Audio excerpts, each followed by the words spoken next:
Jadi pada satu hari masa saya jual lagi goreng pisang, dia datang dalam keadaan macam tergesa-gesa panik. Depan tu adalah tempat pakar jantung. Tempat saya berniaga tu. So bila saya tanya kenapa puan, macam dia macam panik lah. So dia kata husband I masuk ward, kerana jantung tersumpat. Nak operation dalam seminggu lagi ke? Tapi doktor kata ada risiko pasal umur dia dah 80. So dia tu saya pun sebab walaupun saya tak pernah ambil Bifil waktu tu, tapi saya dah belajar, jadi saya cakap macam ni, puan saya ada satu produk nama Bifil, nak cuba tak? Lepas tu dia kata okey, ambil nombor telefon. Malam tu saya WhatsApp, saya dapat testimoni semua. Sudah pandai lah kan. 3 hari tu dia telefon dia nak. Masa tu pun saya tak tahu dia 7 tahun tau. Sehinggalah saya pergi ke rumah dia. Saya kenal Nur Aini Cookies tu siapa. Saya tengok gambar-gambar lama kan. So dia kata saya lah Nur Aini Cookies. So saya rasa masa tu saya terjumpa bukan pasal dia nak masuk BA tau, tapi kerana dia idola saya dulu. Masa dia dulu masuk TV selalu kan.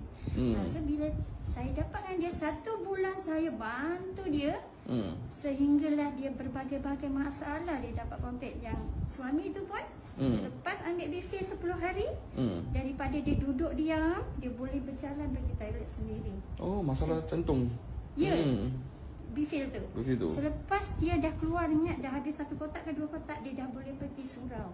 Naik itu motor yang ada macam basikal tu kan, yang pakai bateri tu kan. Dia dah boleh pergi. So you rasa macam mana kita dapat bantu orang kan?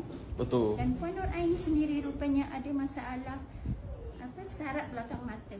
Makula dia belakang mata tu dia kering.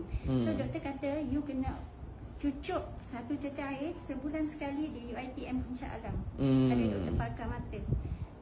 Dia dah habis 21,000 tau. Sebelum tu. Okey. Dengan iVision 3 kotak saja. Sekarang tak perlu cucuk. Dia hanya maintain 1 sachet aja 1 hari. Dia dah okey, dah boleh bawa kereta malam, dah boleh baca menu, dan yang lebih penting tak perlu cucuk mata tu. So bukan mana suami dia saja, tapi Puan Nur Aini juga ada juga testimoni yang bagus.